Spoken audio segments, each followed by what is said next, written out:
This is not a careful body of 7 men intaking the same information thoughtfully for the good of the nation. They didn't even give it 2 weeks on the pertinent evidence. Thus, although the members of the commission asked many perceptive questions of the witnesses, the depth to which hearings could probe was limited to some degree by the relative small amount of time that the commission devoted to hearing evidence of the assassination itself.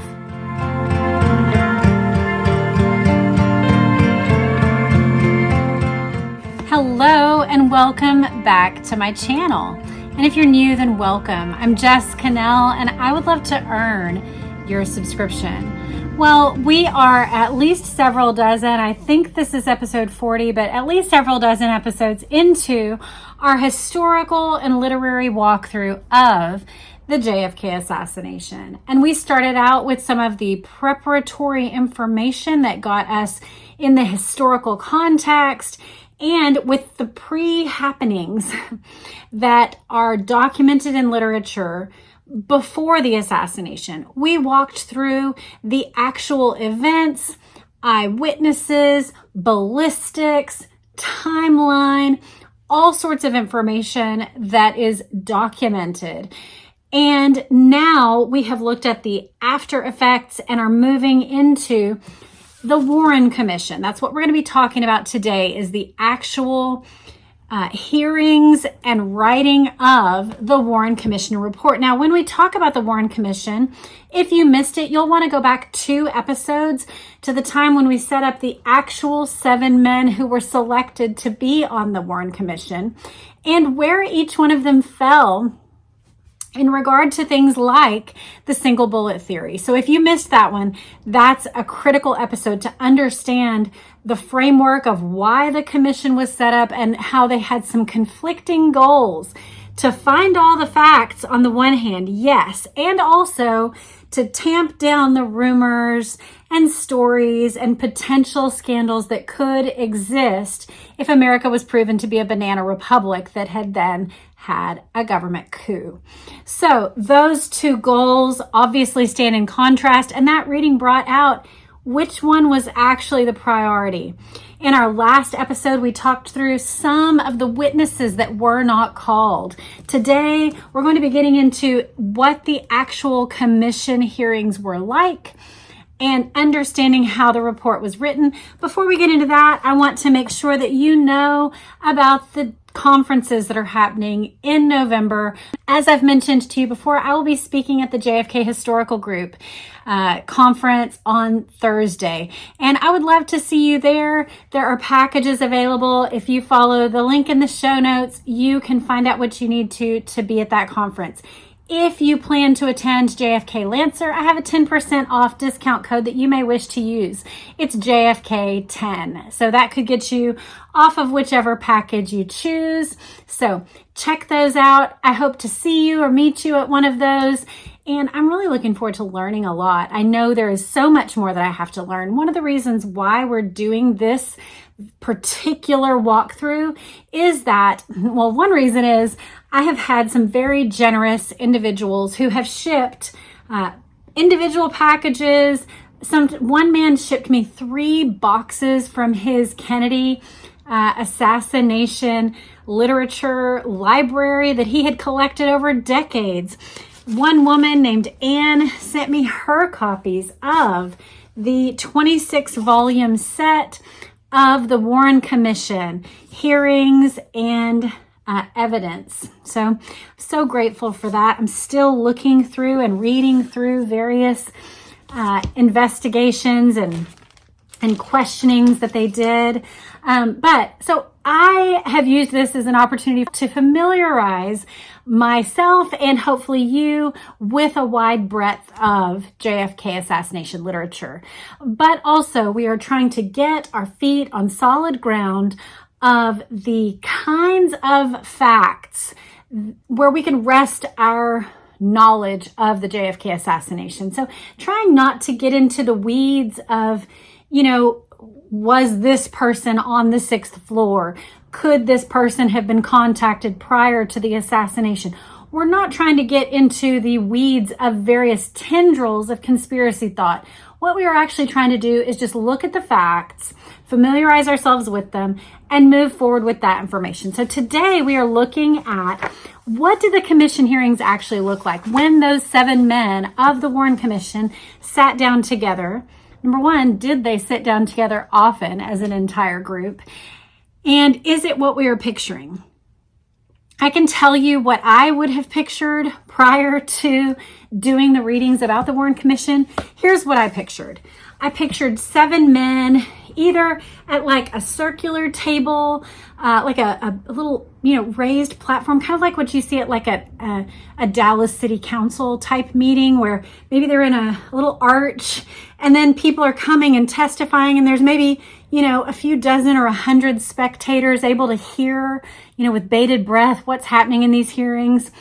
Or something akin to the Supreme Court where they're sitting there. It's very formal. It's very serious. Witnesses are brought, signed in to tell their story, and that all members are present, hearing all of the testimony and all of the arguments. That is what I pictured, that these 7 men kind of set aside their normal lives in order to serve our country in this way. That's what I pictured. So let's read today about the reality of what was actually present in the Warren Commission hearings. We are in Edward J. Epstein's book, Inquest, the Warren Commission and the Establishment of Truth. The staff investigation was supplemented to some degree by the commission hearings. Now, the previous chapter in his book is talking about that there was a Warren Commission staff that did a lot of the legwork of questioning witnesses.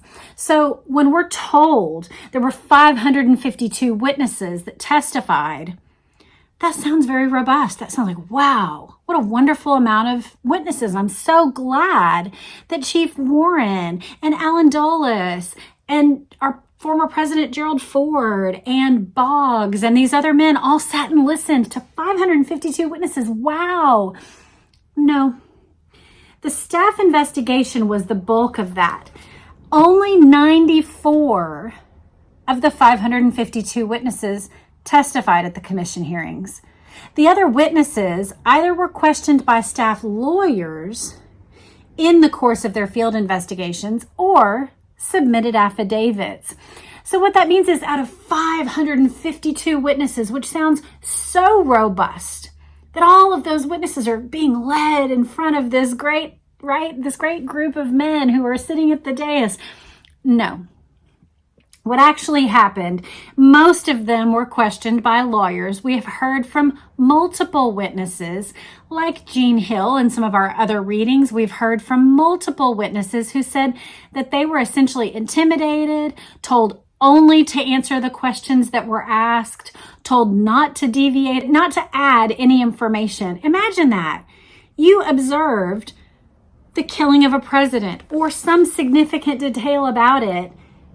Imagine being told, don't add anything, only answer the questions that we ask. It's like, I might know something that you don't even know to ask about. And I should definitely be asked, hey, is there anything else that you want us to know? Is there anything else that you feel like the American people need to know?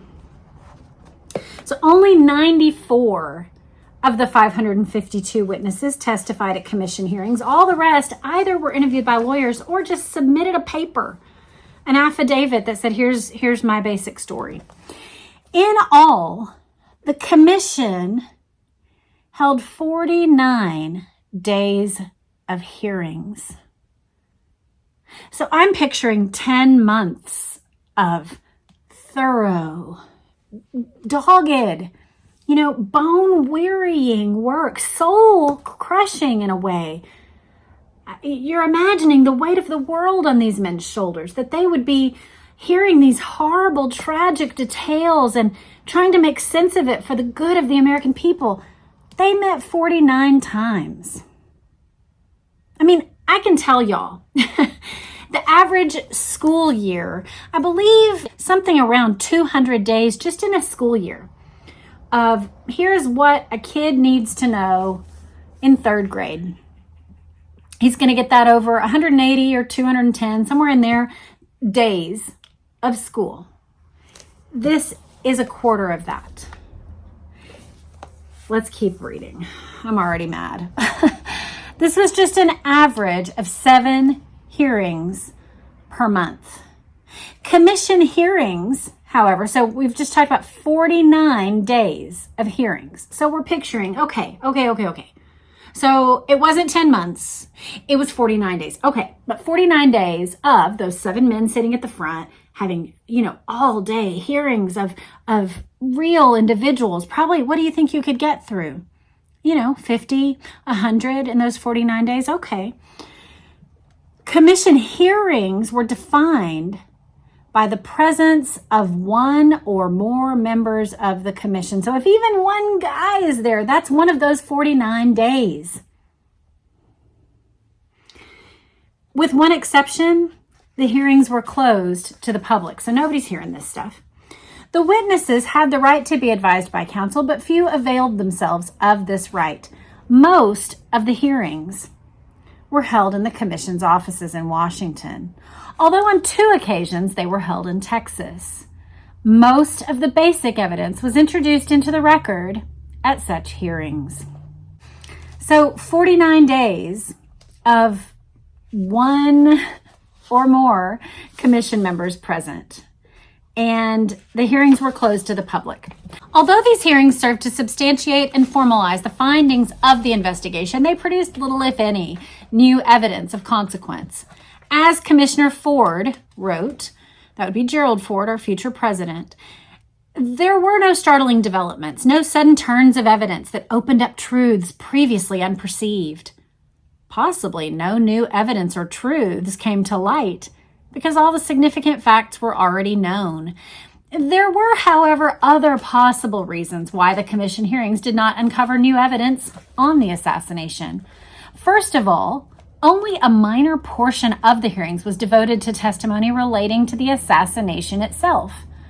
By far, the greatest portion of the commission's time was occupied with testimony concerning Lee Oswald's biography.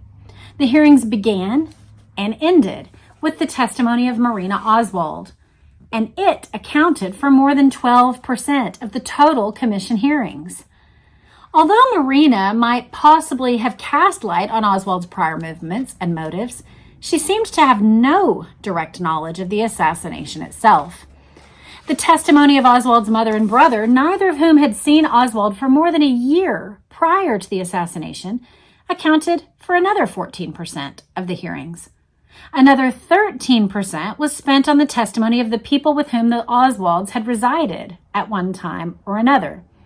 In all, 43% of the commission's time was spent hearing testimony concerning Oswald's life history, a fact which suggests that the main focus of the commission hearings was Oswald, not the assassination itself. The commission also spent considerable time, about 12%, on testimony concerning the operation of government agencies. The commission dealt with such questions as, how was Oswald able to return to the United States after defecting to the Soviet Union? Why was Oswald not under closer FBI surveillance? Were the Secret Service's protective measures adequate? I want to point you to a recent conversation had on this channel with Vince Palomera. He talks and shares so much insight as to what the proper procedures were for Secret Service protection of a president versus what was done in Dallas that day. You'll want to check that out, I'm sure.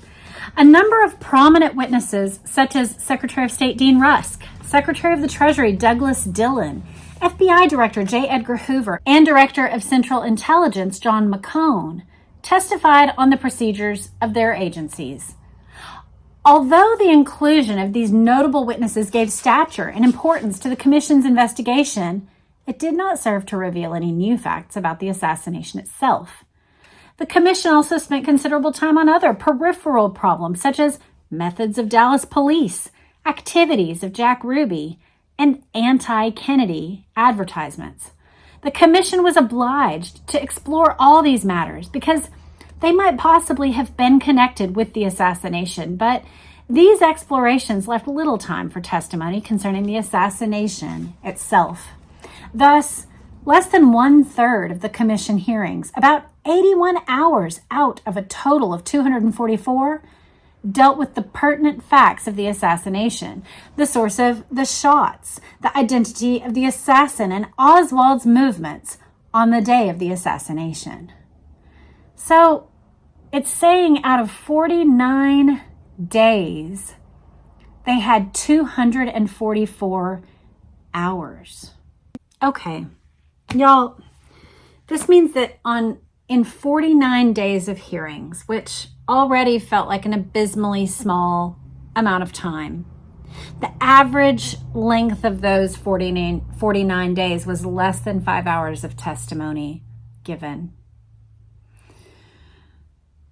When you put the number of hours together, the 244 hours, you guys, that is 6 work weeks. That's all that was devoted to the murder of our president. 6 work weeks by these men. I literally was thinking, okay, 10 months. This is the equivalent of 6 weeks. They come together. Think about how fast 6 weeks goes. Whatever today is, I want you to stop this video right now and just pick out a date that was 6 weeks ago. Whatever happened in the last 6 weeks, you may have had a whirlwind of activity. You may have gotten a lot done. You did not have time to investigate a murder like this. You did not have time to put to rest all of the theories and thoughts about what may have happened with our president. It is shocking arrogance that they thought they could get away with this. 244 hours. Only 81 of those. So we're talking about 2 weeks of that investigation dealt with the pertinent facts of the assassination, source of the shots, identity of the assassin, movements on the day of the assassination. I mean, y'all, when my Marine, who is in his 20s, he's excellent, he does a great job, when he gets selected for some sort of specialized schooling, whatever it is, if it's how to, use a particular piece of weaponry, if it's to do some sort of special tactic, those schools last like 3 to 5 weeks. I mean, that's just learning a skill. This is only 2 weeks on expert witnesses who presented things like complex subjects such as forensic pathology, ballistics, fingerprints, hair and fiber analysis. Quite obviously, the commission had neither the time nor technical knowledge to scrutinize this expert testimony in their 2 weeks worth of time. Although expert testimony also presents a problem in judicial trials, the problem is usually solved by adversary proceedings in which the defense counsel calls expert witnesses to challenge those of the prosecution. One commission lawyer, Melvin Eisenberg, did call outside expert witnesses to quote unquote verify the government expert witnesses, but this was only done in the case of fingerprint and ballistic identification. In other areas, however, expert testimony received only cursory examination. For example, the autopsy surgeon indicated in his testimony that the first bullet that struck Kennedy passed through his body without leaving a discernible track or path. This testimony, however, contradicts a basic precept of forensic pathology. A rifle bullet traveling through the body will always leave a path. An outside expert witness might very well have clarified this apparent discrepancy, but such a process of critical re-examination would also have required considerably more time than the commission could allot to even pertinent evidence. I want to remind you guys that a large portion of our society still relies on the Warren Commission, still feels that these beautiful, gleaming 26 volumes present the best of American thought and investigation. They didn't even give it 2 weeks on the pertinent evidence. Thus, although the members of the commission asked many perceptive questions of the witnesses, the depth to which hearings could probe was limited to some degree by the relative small amount of time that the commission devoted to hearing evidence of the assassination itself. A second possible reason why the hearings failed to uncover new information is that virtually all the witnesses had made statements to federal investigators or to staff lawyers before they testified. The only exceptions were the federal agents themselves and Mrs. John F. Kennedy. Thus, at the hearings, not only would witnesses tend to adhere to their prior statements, but quite probably they would remember their written statements more clearly than the event itself. For instance, 4 months after the assassination, Harold Norman, a witness who was on the 5th floor of the Texas Book Depository at the time of the assassination, testified in great detail as to how he heard the bolt of a rifle clicking and rifle cartridges falling on the floor with every shot fired. Commissioner Ford said that he considered Norman's testimony important in pinpointing the source of the shots, and that he was especially impressed with Norman's remarkable clarity and spontaneity. However, less than a week before Norman testified, he and many other eyewitnesses took part in a reenactment. A Secret Service agent stood on the floor above Norman and worked the bolt of the rifle without firing it and dropped cartridges on the floor. Therefore, it was quite possible that Norman's remarkable clarity and spontaneity came from his memory of the reenactment rather than the assassination. Oh goodness, y'all, that is discouraging that they did this enactment right before these witnesses went to testify. So they would have a blending of their memories, and it's just messy. It's sloppy. In any case, very few witnesses contradicted their written statements and gave new evidence. When a witness did give new evidence to the commission hearings, it became suspect, ipso facto, because it wasn't included in the prior statement. For example, Arnold Rowland testified before the commission that he had seen a second man on the same floor with the assassin. If that was true, one of the things we have to remember is that 6th floor was a big empty room. There were boxes that were being shuffled around while they worked on the floors, but it was a big empty room without dividers. And so somebody on one side could hear the other. You could have yelled across to each other, and you definitely would be aware of the presence of other people on the same floor.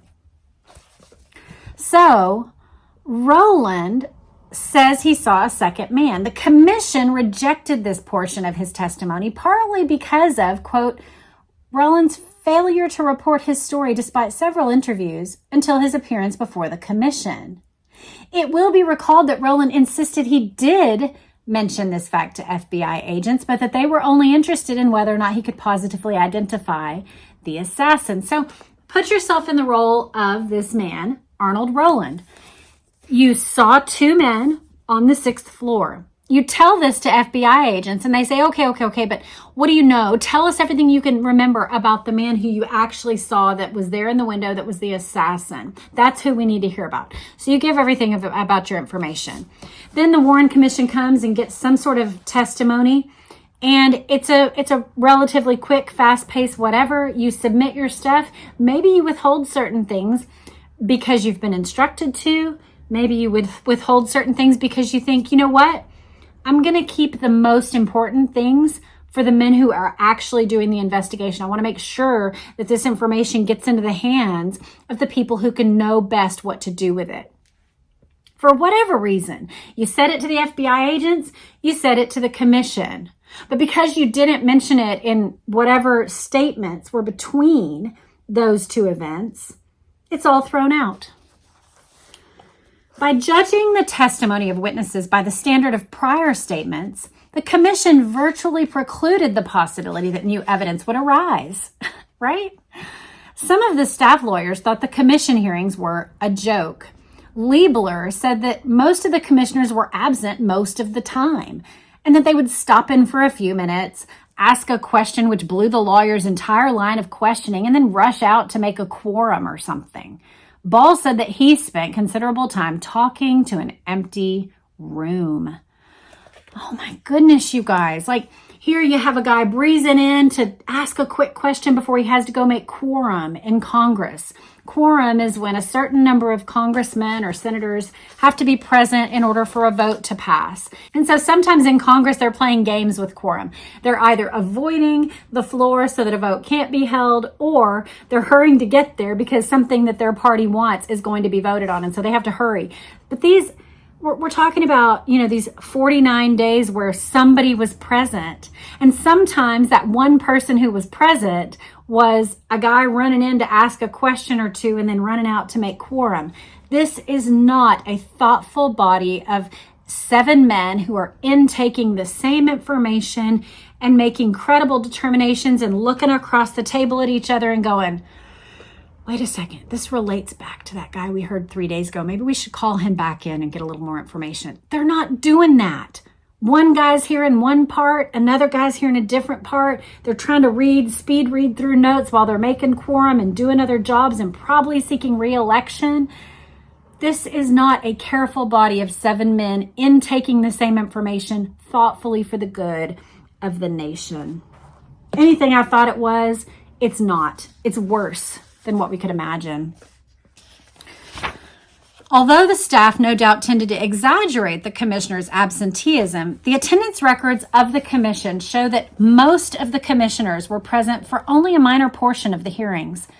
Senator Russell, who attended the fewest, heard only 6% of the testimony. Alan Dulles, who attended the largest number, heard about 71%. Only 3 commissioners heard more than half of the testimonies. Only 3. So less than half of the commission heard more than half of the testimony. Does that make sense? They crossed the 50% line and how much testimony they listened to, those 3 guys. The average commissioner heard 45% of the testimony. J. Lee Rankin, however, asserted the commission members were extremely dedicated and they would attend whenever they could leave their other responsibilities. For example, Rankin noted that even though Warren had to attend the Supreme Court every day it was in session, he arranged for commission hearings to commence at 9 a.m. so that he could officially open them before he left for the court at 10 a.m. Rankin said, I worried about Warren's health because he was trying to do 2 full-time jobs at once. Yeah, well, maybe that's why he initially said, no, not even an associate justice can take on this job. And then he said, no, I will not take on this job until LBJ put the strong arm on him and convinced him to take the job. But he wasn't able. He said he didn't feel he could complete the obligation that it would mean. And he was right. Regardless of efforts and good intentions, the fact remained that the commissioners had other responsibilities and they could only spend part of their time at commission hearings. Rankin also pointed out that some of the lawyers were so engrossed in their own investigations that they were not always aware of the work of the commission. Most lawyers agreed that the separation between the staff investigation and the commission hearings tended to widen as the investigation progressed. So there's lawyers off going here, there, and everywhere doing their own investigations, traveling to Dallas to take various, affidavits, but also do some interviews. Remember, out of those 552 witnesses, only 94 appeared before the actual commission, and only on average 45% of those were heard by any given member. So the work that the lawyers are doing is far greater. We're talking about 460 roughly interviews that were done outside of the hearing of any of the commission members. The degree of separation between staff and the commission is illustrated by an incident involving Commissioner McCloy. McCloy said that he found an administrative assistant locked away in his top drawer and at first refused him access to information that had been found. McCloy then discussed the matter with Warren, and according to McCloy, Warren then ordered this administrative assistant, Howard Willens, to make all the material available to the individual commissioners. Rankin explained that this incident was caused by an unfortunate misunderstanding, and Willens was withholding the information while he waited for other corroborative evidence. In any case, it shows that the work of the staff was seen as like, this is our work. instead of, hey, we're doing this work so that y'all can have all this information available to y'all and you can make a good assessment of what happened with this thing. Instead, it's like, what are you doing? You can't see what's in my locked drawer over here. Rankin further said that some of the younger lawyers simply didn't understand how a government investigation functions. He explained that it was important for the sake of the public, as well as historic acceptance of the report, that the main evidence be brought directly before the commission. The function of the commission hearings then was to record rather than to investigate the evidence. Again, this was not a situation where they are following the evidence wherever it leads. Rather, the information has been carefully curated. Only some of them are hearing it. Questions and lines of questioning are being interrupted or altered. Certain lines of questioning are shut down. Certain things are thrown out because the person said it back here and said it up here, but didn't say it in these couple of reports in the middle. It's a mess. Well, the commission had two distinct tasks. We're on to chapter 8 now. It's called writing the report. Their two tasks were the investigation itself, which we've just talked about, was really more of a documenting and recording of whatever information they found rather than investigating and trying to find what they could. So investigating, kind of, recording what they found, and then the writing of the report. J. Lee Rankin said no one realized how long it would take to write the report. Instead of an estimated 1 month, it took nearly 4 months to complete the writing of the Warren Report. Now, I want to point out, I have held up these volumes here of the commission hearings and evidence, but there was a 1 volume, it was about this big, a little bigger, that was purported to be a summary of the evidence. Now, there's a woman named Sylvia Marr who took the Warren Report and carefully, amazingly went through the entire 26 volumes and shows how the report that was released to the public that was purported to be an actual summary. So like you can read this 1 volume and get the gist of everything that we discovered in our 26 volumes, that it actually doesn't match what is in the 26 volumes. And she did a phenomenal job.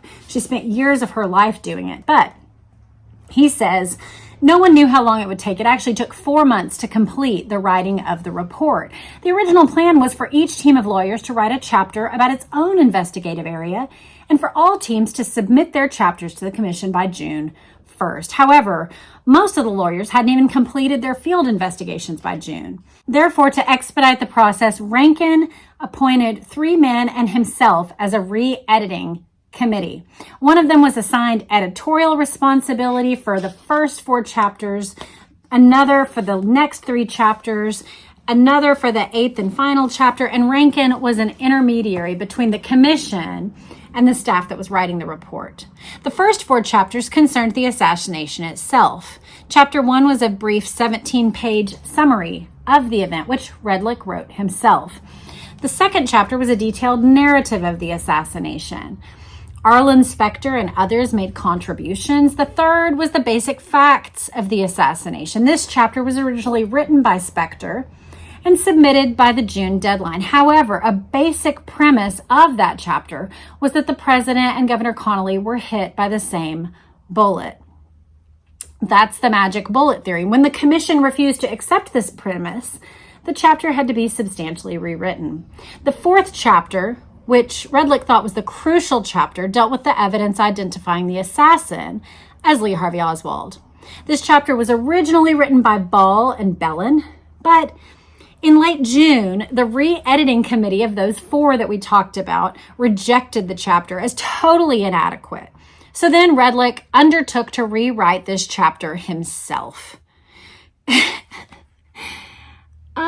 What I'm realizing is that 4 guys are kind of like putting it together and then going, no, that's no good. Let's rewrite it.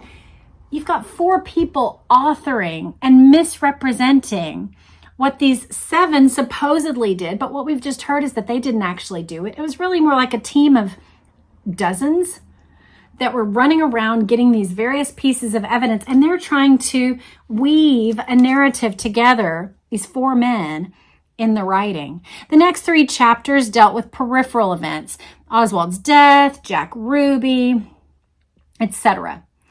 The 6th chapter concerned possible conspiracies involving Oswald. Oswald's background and possible motives was another. The final chapter was the problem of presidential protection. Rankin said he didn't send the first few drafts of the chapters to the commission because they were too rough. After the re-editing committee had worked out initial problems in the chapters, then they were sent to individual commissioners for comments. The commissioners toned down adjectives used, raised questions about certain points, and wrote comments in the margins. The commissioners' criticisms and comments were then collated by the re-editing committee, and portions of the chapters were returned to the lawyers to be rewritten. Some chapters were rewritten as many as 20 times before all the commissioners were satisfied. Through this process, the commissioners' comments and judgments were incorporated into the report. Finally, the evidence relied on in the report had to be cited in the 26 volumes of testimony and exhibits. Approximately 20 young lawyers assisted the staff in the process of cite checking. That's CITE for citations. If a statement in the report was not fully supported by the evidence, then at least theoretically it had to be modified or deleted. By September, however, most of the lawyers were extremely reluctant to make any more changes in their chapters. One lawyer, concerned about this attitude, wrote, 8 months of work of the commission and staff is in serious danger of being nullified because of the present impatience to publish. Staff members are becoming increasingly unwilling to discuss change or refinement, which would cause a printing delay. Time pressure thus affected the writing of the report, as it had affected the investigation. The final draft of the report was completed in mid-September. Then one of them, Goldberg, was given the task of polishing it up. Goldberg said he needed 6 months to do a competent rewriting job. He had less than 1 week.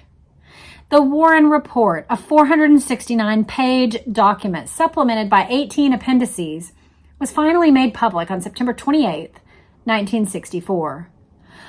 Although more than 30 persons had had a hand in writing it, it was written mainly by 2 men, Norman Redlich and Alfred Goldberg. So 2 men who were unelected were the ones who basically delivered the one thing that most people, if they were going to read anything in 1964, they were going to read that report. And it wasn't even an accurate, as we're going to talk about once we get to Sylvia Maher's look at it, it wasn't even an accurate collating of the actual facts, and the things that were cited were also inaccurate. Beyond that, the picture was given of these 7 men doing a deep analysis of this crime against our president.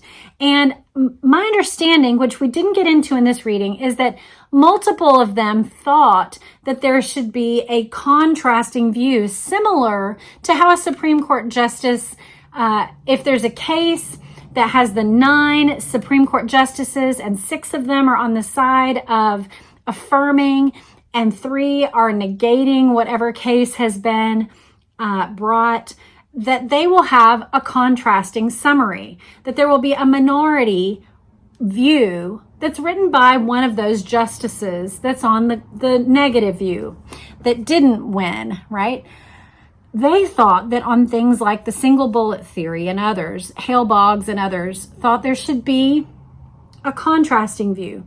And they were assured at one point that it would be included. Of course, it wasn't included. I wanted to show you, here is one of my copies of the official Warren Commission report on the assassination of President John Kennedy. And you can see it's a very thick work and it gives a summary. But now as I read that description, I thought, well, what's the use of even reading this report? Because it's mostly the work of 2 men. The one who said he needed to go back through and re-edit said he should have had 6 months, which is obvious. If you've done any editing work at all, if you've done any real thinking about writing and book publishing, to review a book in any real sense, like if you take any random book, I mean, a book this size, a relatively small book, you'd want at least a week to do an adequate job on that book. A little tiny book with one major theme that didn't need a billion citations. It's just, one book. You still would feel like, man, if I only have a week, I can give it a once over. I can definitely read everything one time, and I can clean up some of the grammar, and maybe I can identify that a few things don't follow logically and help it be a little more clear. But that's the best I can do with a tiny book. But he's been given less than a week to do the 469-page Warren report. Well, the investigation itself was hasty, poorly done, with only a few people actually hanging in there for any significant portion of it. And also the same is true of the writing of the report, is that yes, you've got all these lawyers and you've got 7 men, and yet the actual writing is done by 4, none of whom were elected, none of whom were appointed, none of whom had names that everybody was really wowed by. So that is a look at the Warren report, what it did in the investigation, what it did in the writing. And we will see you soon. Have a great day.